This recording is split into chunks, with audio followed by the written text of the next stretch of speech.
है। अब तुम ये बताओ, तुम यही कहोगे ना कि भैया 2 किलो आटा दे दो और 1 लीटर की एक पेप्सी दे दो, यूनिट्स को इंटरचेंज तो करोगे नहीं। तुम ये तो नहीं कह दोगे ना कि भैया 2 लीटर आटा दे दो, 2 लीटर आटा, और फिर तुम ये कह दो कि भैया 1 किलो कोल्ड ड्रिंक दे दो। कितना अजीब होगा ना ये माहौल। बोल भाई, ओ बोलो ना, बोलो ना। बिल्कुल बिल्कुल अजीब होगा ना। क्यों? क्योंकि बचपन से सिखाया गया है कि कब हमें मास की यूनिट का प्रयोग करना है, कब हमको वॉल्यूम की यूनिट का प्रयोग करना है। इतने अमाउंट के बारे में बात हो रही है। अब जैसे तुमको 2 लीटर की कोल्ड ड्रिंक लेनी है तो तुम्हारे दिमाग में भी इमेज है, और जो दे रहा है कोल्ड ड्रिंक उसके दिमाग 250 ml या जाकर 2 मोल आटा ले आओ, जाओ बेटा जाकर 3 मोल कोल्ड ड्रिंक ले आओ, तो तुम क्या है, तुम्हारा दिमाग पगला जाएगा। तुम वहां जाकर अगर बोलोगे ना अरे भैया, ओ भैया 2 मोल आटा दे दो, तो मारेगा थप्पड़ खींच के कहेगा यार ये क्या आदमी आया मेरे पास, 2 मोल आटा। हालांकि mole is a unit which expresses the amount of substance, but this mole unit should not be used in our day to day life. ये हमारे बेसिक लाइफ में नहीं यूज होती है। ये सिर्फ 12 ग्राम ऑफ C12। देखो भाई जी, कभी भी हम लोग मोल के बारे में बात करेंगे तो ये हमारा ना स्टैंडर्ड है। क्या है? स्टैंडर्ड है। हम लोग कार्बन को स्टैंडर्ड लेकर चलते हैं। इस बात का ध्यान रखना, इस पर क्वेश्चन आया था, ठीक है? नहीं, 1 मोल टॉफी लेनी है या 1 मोल चॉकलेट लेनी है, तो वो वैल्यू जो होती है वो तुम आम जिंदगी में यूज कर नहीं सकते, क्योंकि ये बहुत बड़ा नंबर होता है। It comes out to be 6.022 into 10 वाट। चलो कमेंट्स बॉक्स, 1 दर्जन चॉकलेट ले आओ तो कितने लाओगे? 12। सर डजन जो होता है वो 12, जो 1 मोल होता है, वो जो 1 मोल यूनिट है वो डिफाइंड है कितने के लिए? 6.022 into 10 to the power 23। अब वो तो कुछ लेना, एटम ले लो, आयन लेना आयन ले लो, मॉलिक्यूल लेना मॉलिक्यूल ले लो, चेयर लेनी है कुर्सी लेनी है, पेन लेना है बना लेना है, जो लेना ले लो भाई। अब लेकिन हम ये डे टू डे लाइफ में क्यों नहीं यूज कर सकते बताओ? क्योंकि बहुत बड़ा नंबर है। आई होप आपको मोल का थोड़ा बहुत जस्ट क्लियर हो गया होगा। वॉल्यूम की जब भी बात होगी मोल कांसेप्ट में, वो एसटीपी या एनटीपी पे होगा। एसटीपी एनटीपी का क्या मतलब है बेटा जी? Standard temperature pressure, normal temperature pressure, मतलब temperature 273 kelvin, pressure 1 atmospheric, and volume कितनी होगी अभी बताता हूं। नेक्स्ट आता है, इसी को बोला जाता है एवोगैड्रोस नंबर। क्या बोला जाता है? एवोगैड्रोस नंबर, जिसको हम Na या N0 से रिप्रेजेंट करते हैं। इन टर्म्स ऑफ वॉल्यूम में 1 मोल की क्या हैसियत होती है, कितनी वैल्यू होती है? Of mass. भाई अगर तुमसे कहें कि 1 मोल CO2 का मास बताओ, तो तुम्हें एक आइडिया होना चाहिए कि हम मास की बात कर रहे हैं, तो क्या हम चाह रहे हैं तुमसे? हम तुमसे चाह रहे हैं लिखो, या तुम उसका अगर मॉलिक्यूल है तो ग्राम मॉलिक्यूलर मास लिखो। इतने बड़े टेबल से आप कहना क्या चाहते हो? मोल के से रिलेटेड जो क्वेश्चंस होंगे उन पे है आसान भाषा में, मोल के से रिलेटेड जो क्वेश्चन, ये चार्ट हमको मदद करेगा, बिल्कुल करेगा। देखो इन 3 दृष्टिकोण से हमें 3 फॉर्मूले मिलेंगे, उन 3 फॉर्मूले को याद रखना, क्वेश्चन आएगा पुट कर देना, खत्म काम। ये 3 फॉर्मूलों से आपके सारे क्वेश्चंस हो जाएंगे, ठीक है? ये कह रहे हैं सर आप संदीप माहेश्वरी के चचेरे भाई लग रहे हैं, तो इसको पकड़ा जाए 7 into 10 power minus 24 ग्राम।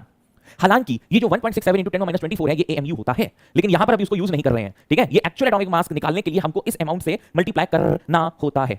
दूसरा देखो रिलेटिव एटॉमिक मास, अगर मैं इसी कार्बन के लिए रिलेटिव एटॉमिक मास लिखूं तो मैं सिर्फ इतना लिखूंगा 12 AMU, या मैं बात कर रहे हैं राम राम जाने लिख दो, या 23 म्यू लिख दो, या सिर्फ 23 लिख दो, तो ये सारे हो गए रिलेटिव एटॉमिक मास। अब वही एटॉमिक मास तीनों में से फटाफट चैट में लिखकर दिखाओ। स्कूल पढ़ो बेटा, ज्ञान है, कहीं से भी पढ़ रहा हूं। तो किसके इक्विवेलेंट होता है? Gram atomic mass. तो gram atomic mass is a mass for 1 mole of an atom. Always remember this thing. एक बार टेबल में ये चीज देख लो, जब 1 मोल को मास के टर्म्स में देखते हैं तो ग्राम एटॉमिक मास का यूज होता है, GAM का यूज होता है। या तुम 98 AMU लिख रहे हो तो तुम बाबूजी बात कर रहे हो रिलेटिव मॉलिक्यूलर मास की। लेकिन अगर यही 98 के आगे तुम केवल G लगा दे रहे हो तो तुम ये बात कर रहे हो ग्राम मॉलिक्यूलर मास की। और क्लोराइड तो चलो मैंने आपको बता ही दिया ऊपर। बेरियम को कैसे लिखते हैं? कमेंट बॉक्स में फटाफट कमेंट करो भाई। ये मतलब got it got it got it. अब होगा क्या? फॉर्मूला क्या है? Your answer medium sulphate. तुम बता दो भाई। ये 3 इधर जाएगा, ये 2 इधर जाएगा, Al2 हो जाएगा।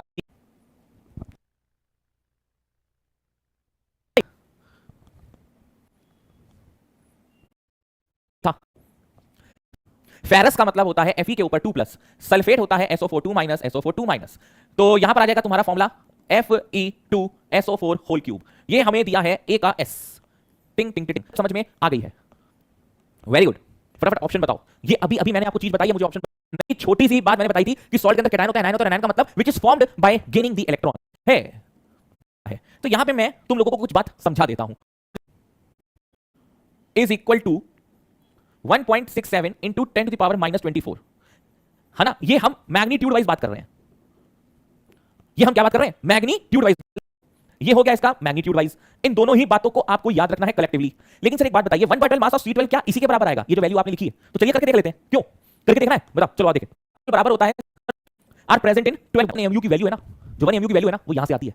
ये डेरिवेशन है जो तुमको याद नहीं करना है, क्योंकि एनडीए में थोड़ी ना पूछेगा कि हमको जरा डेराइव करके दिखाओ। लेकिन थोड़ी सी क्या है, हमें पता है बीइंग अ टीचर कि किस टॉपिक में कब कहां कितनी फील देनी है। 1 AMU equal to 1/12 the mass of C12 atom की बच्चा हमेशा रट लेता है, उसको फील नहीं आती, उसको समझ नहीं आता है। उस स्पेस ऑक्यूपाइज 1 लीटर नहीं, इट ऑक्यूपाइज 2 लीटर नहीं, इट नहीं होगी। करोगे तो नंबर ऑफ एटम्स कितने आएंगे? नंबर ऑफ एटम्स डेटा से नंबर ऑफ मोल्स निकालो, ठीक है? मैं तो चेक कर रहा था कि तुम लोग भूल तो नहीं गए। सब सीडी सीडी सीडी में लगे हैं। चलो नंबर अब इसको जब कैलकुलेट करोगे तो इसका आंसर बताओ क्या आ रहा है, ए निकाल एटॉमिक मास लिखवा कर आ रहे हैं क्लियर, क्योंकि आप लोगों ने सही आंसर एकदम सही निकाला। Value this is called delta number atomic number, ये भी पता है एवोगैड्रो किसके लिए निकालना है, इस बात को जरा फोकस कर लें। हमको one atom of hydrogen, one atom of hydrogen, यहां पे हाइड्रोजन नंबर ऑफ मोल्स का फॉर्मूला क्या क्या होते हैं, एक होता है गिवन मास, एटॉमिक मास। भाई जी आपको इन दोनों को रिलेट कर देना है, कैसे, 1 दिया है 24 होती है,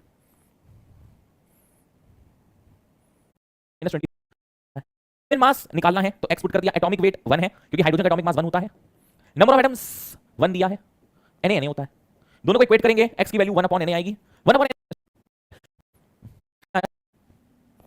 है उसके लिए ग्राम पर millilitre is equal to number of particles like नहीं करता है तो इस क्वेश्चन को तुम सूंघ भी नहीं सकते हो, देखना तो दूर की बात है, क्योंकि density is equal to mass upon volume होता है।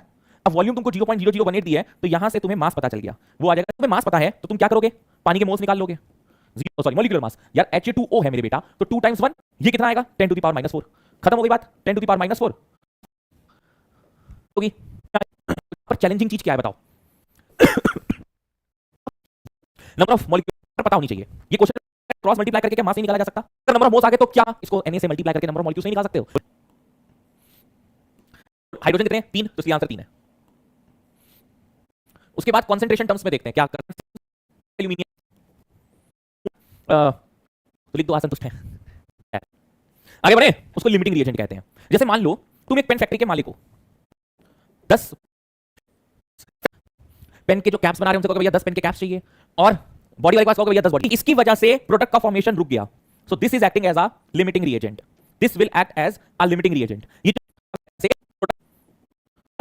मैट्रिक कोएफिशिएंट कोई देख लिया है, जवान का टीचर किसने किसने देख लिया, तो इस क्वेश्चन मतलब क्या रिएक्शन, तो अगर कंज्यूम्ड वर्ड ऑप्शन में आ रहा है यानी कि वो लिमिटिंग रिएजेंट की बात कर रहा है, वो कह रहा है O2 लिमिटिंग रिएजेंट है कि NH3 लिमिटिंग रिएजेंट है, वो ये तुमसे पूछ रहा है। तो क्या करेंगे, फॉर्मूला लगा देंगे, पहले हम अमोनिया के लिए चेक करेंगे, पहले हम अमोनिया के लिए चेक करेंगे, और फिर हम लोग stoichiometric coefficient 4, number of moles 25, और ये क्या आएगा 0.20। आपको क्या लगता है इनमें से कौन हुआ, किसकी वैल्यू, तो all the O2 is consumed, यानी कि this is the limiting reagent. सभी फॉर्मूला मास कुछ नहीं है, ये मॉलिक्यूलर मास की बात कर रहा है ना।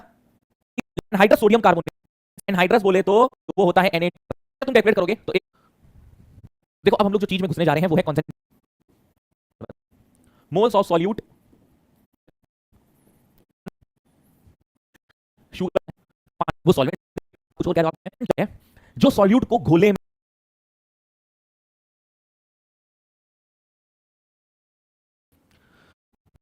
इसका उसके अंदर पानी करके वो सॉल्वेंट मान लिया, मोलैरिटी के लिए हमें क्या 18.25 ये हो गया 40 सॉल्यूशन, तो 18.25 अपॉन 4 कैलकुलेट करेंगे तो ये हमारा आंसर होगा, समझना था। अरे वाह, कई बच्चों ने आंसर भी निकाल दिया, of water calculate the mass percentage of solute 10%, this is the answer, पता है सॉल्यूट बता देना, ठीक है, number of moles of solute upon mass